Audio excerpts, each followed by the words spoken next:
Assalamualaikum warahmatullahi wabarakatuh. Alhamdulillahirabbil alamin wassalatu wassalamu ala asrofil anbiya'i wal mursalin nabiyina wa habibina Muhammadin wa ala alihi wa sahbihi ajmain wa man tabi'hum bi ihsani ila yaumiddin amma ba'du. Yang pertama-tama, marilah kita senantiasa panjatkan puja dan puji syukur kita atas kehadirat Allah Subhanahu wa Ta'ala yang mana telah melimpahkan segala rahmat dan berkahnya kepada kita semua, sehingga melalui kesamaan iman dan akidah kita dapat dipertemukan di dalam agama Islam yang diridhoinya, insya Allah. Dan tak lupa yang kedua kalinya, sholawat beserta salam semoga senantiasa tercurahkan kepada baginda Nabi Muhammad Rasulullah SAW beserta keluarga, para sahabat, dan seluruh pengikut beliau hingga akhir zaman. Semoga kita dapat meneladani apa yang telah beliau ajarkan dan contohkan, sehingga kita termasuk ke dalam golongan orang-orang yang selamat baik di dunia maupun akhirat. Amin amin ya rabbal alamin. Yang terhormat kepada Bapak Nasrul Haqqi Firmansyah MPD selaku dosen pengampu mata kuliah praktikum ibadah, dan kepada seluruh teman-teman seperjuangan yang saya banggakan. Semoga kita semua senantiasa dalam perlindungan dan ridhonya, insya Allah. Saudara-saudaraku yang dirahmati Allah, Allah Subhanahu wa Ta'ala telah berfirman di dalam Quran Surat An-Nisa ayat 28 yang artinya, dan Allah hendak memberikan keringanan kepadamu dan manusia dijadikan bersifat lemah. Saudara-saudaraku yang berbahagia, terdapat hikmah yang sangat dalam dari ayat tersebut, yaitu tentang bagaimana manusia yang pada mulanya diciptakan Allah dalam kondisi yang sangat lemah, sehingga kemudian mereka dapat menggerakkan roda perekonomian.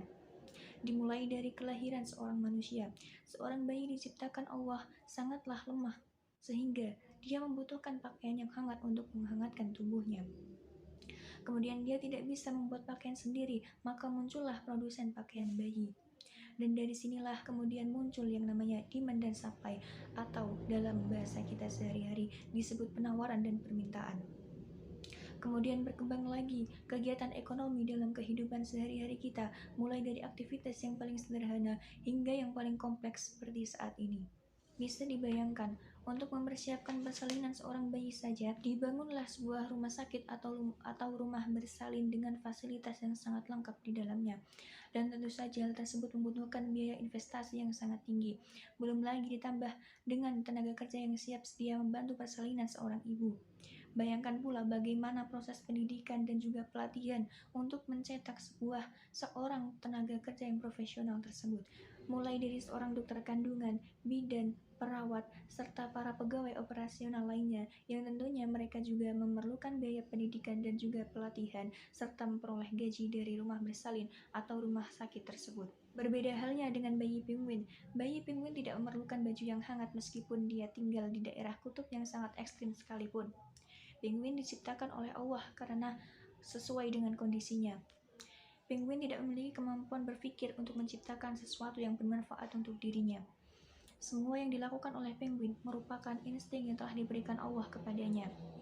Oleh karena itu, tidak pernah kan kita menjumpai sedikit pun produsen baju penguin, dan kegiatan ekonomi pun tidak akan muncul dalam kehidupan penguin. Saudara-saudaraku yang dirahmati Allah, semua yang dipakai oleh manusia, semua yang kita pakai, mulai dari baju, celana, sepatu, jam tangan, dan semua yang melekat pada diri kita, semua itu merupakan hasil produksi dari sebuah industri yang memperkerjakan ratusan hingga ribuan tenaga kerja, dan juga tentunya membutuhkan dana investasi yang sangat besar. Ditambah lagi dengan makanan, rumah yang kita tempati hingga saat ini, kemudian perabotan yang ada di dalam rumah tersebut, semuanya merupakan hasil karya dari manusia. Produk-produk tersebut diproduksi secara massal untuk dapat dimanfaatkan oleh manusia. Satu buah produk buatan manusia bisa memiliki efek pengganda atau multiplier effect, serta melibatkan banyak pemangku kepentingan atau stakeholder. Kita bisa ambil contoh sederhananya, yaitu dalam sebuah pembuatan gerobak bakso dorong. Pembuatan gerobak bakso dorong yang terbuat dari sebuah kayu melibatkan pengrajin gerobak, industri roda dan ban, industri kayu, industri karet, hingga kepada dinas perhutanan yang mengatur kebijakan terkait dengan pengelolaan hasil hutan. Itu baru kita lihat dari sisi produksi gerobaknya saja, belum lagi pada proses perdagangannya yang juga pastinya akan melibatkan dinas perdagangan, dinas perpajakan, izin usaha, dan lain sebagainya. Termasuk dalam keahlian pembuatan gerobak bakso juga perlu diperhitungkan. Semua hal tersebut melibatkan banyak manusia yang berperan di dalamnya, baik secara langsung maupun tidak langsung. Dan itu semua tentunya terdapat perputaran uang yang sangat besar. Jadi secara singkat bisa kita simpulkan bahwasanya kegiatan ekonomi ini bisa muncul karena adanya sifat manusia yang lemah dan juga saling tolong-menolong dalam kehidupannya. Jika saja manusia tidak memiliki sifat lemah, maka kegiatan ekonomi ini tidak akan muncul dalam kehidupan manusia karena tidak adanya demand atau permintaan. Dan juga sebaliknya, jika manusia tidak memiliki sifat saling tolong-menolong, maka kegiatan ekonomi pun juga tidak akan berjalan karena tidak adanya supply atau penawaran. Jadi pertemuan antara demand dan supply ini yang kemudian nantinya akan muncul sebuah pasar atau market. Kemudian dari pasar inilah yang selalu muncul dalam kehidupan ekonomi atau dalam kehidupan kita sehari-hari. Saudara-saudaraku yang dirahmati Allah, sifat lemah yang melekat di dalam diri manusia hendaknya janganlah dijadikan sebagai celah untuk saling mengeksploitasi satu sama lain.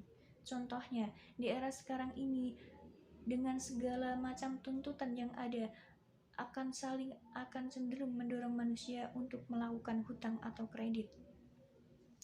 Berbagai macam produk ditawarkan melalui kredit, mulai dari fashion, perabotan rumah tangga, rumah, hingga tiket perjalanan, seakan-akan untuk mendapatkan suatu barang dapat dipenuhi dengan cara berhutang atau berkredit. Dan alhasil, hutang sudah menjadi semacam kebutuhan dan gaya hidup dalam masyarakat kita.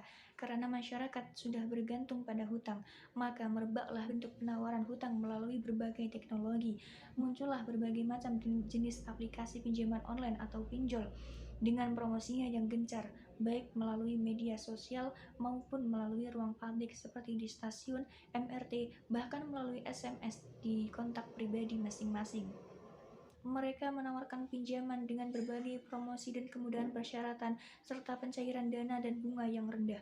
Namun ternyata, jika kita teliti lebih dalam, bunga yang ditawarkan tersebut merupakan bunga per hari yang jika kita tahunkan, maka bunga tersebut akan lebih tinggi daripada kita meminjam di perbankan.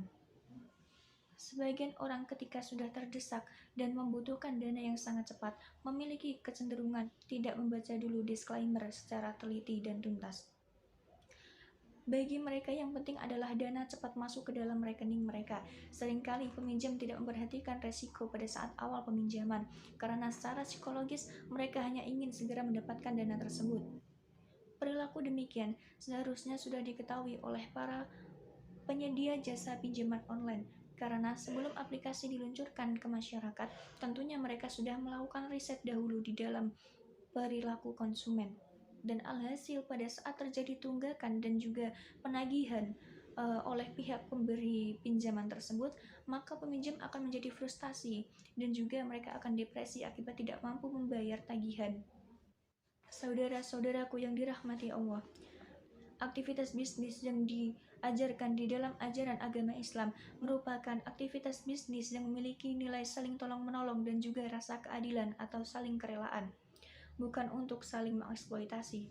Saudara-saudaraku yang dirahmati Allah, praktek ribawi sangatlah jelas mengeksploitasi manusia. Hal ini juga telah dijelaskan dan sangat ditegaskan di dalam Al-Quran, yang mana salah satunya terdapat dalam Quran Surat Ar-Rum ayat 39, yang artinya, dan suatu riba atau tambahan yang kamu berikan agar dia bertambah pada harta manusia, maka riba itu tidak akan menambah pada sisi Allah, dan apa yang kamu berikan berupa zakat yang kamu maksudkan untuk mencapai keridhaan Allah, maka yang berbuat demikian itulah adalah orang-orang yang melipat gandakan pahalanya. Quran Surat Ar-Rum ayat 39.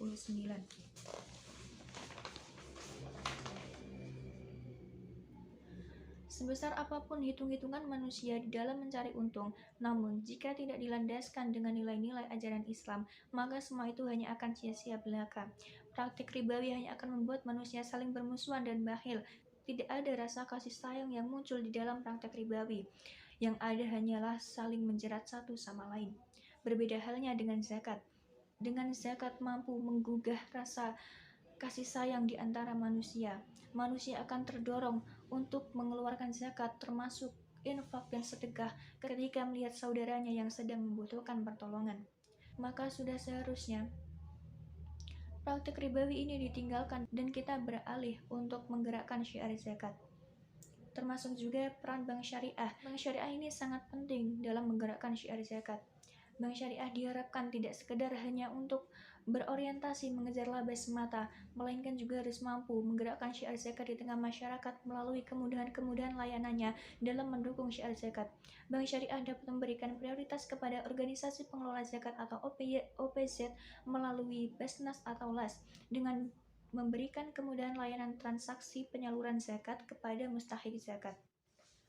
Oleh karena itu, manusia memiliki tanggung jawab untuk menjaga budaya saling tolong-menolong antar sesamanya. Tolong-menolong adalah fitrah manusia dan sudah menjadi ajaran penting dalam agama Islam. Maka dalam kehidupan manusia tidak bisa dipisahkan antara ajaran agama dengan perilaku ekonomi atau kegiatan ekonomi.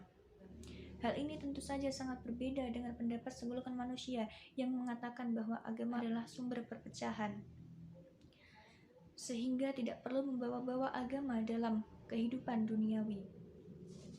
Dianggaplah manusia dapat saling tolong-menolong tanpa dilandasi dengan ajaran agama.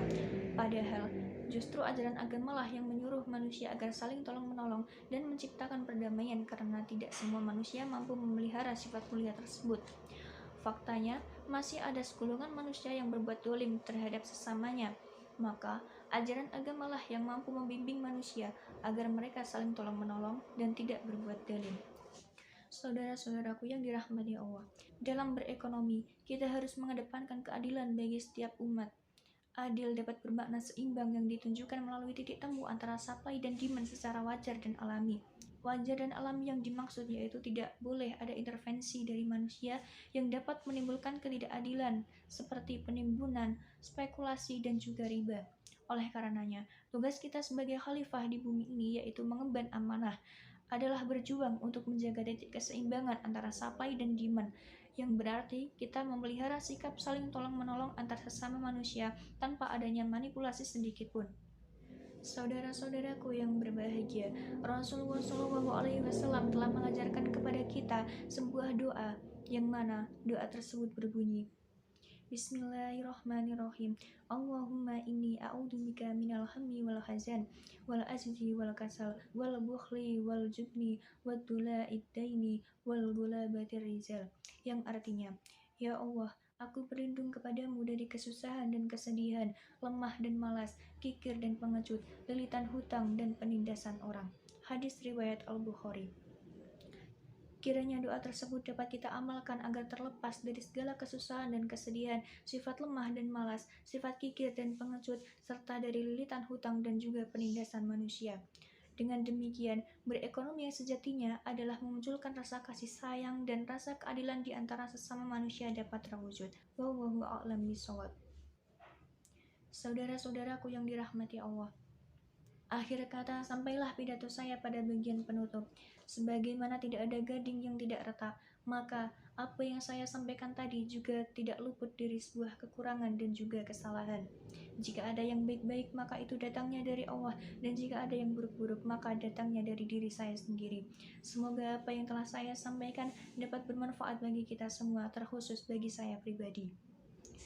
Wassallallahu ala sayyidina Muhammadin wa ala alihi wa sahbihi wasallim wa akhiru da'wana alhamdulillahi rabbil alamin. Semoga sholawat dan salam senantiasa tercurahkan kepada Nabi Muhammad SAW beserta para keluarga dan sahabatnya. Sekian penutup dari pidato saya ini. Segala puji bagi Allah, Tuhan semesta alam. Wassalamualaikum warahmatullahi wabarakatuh.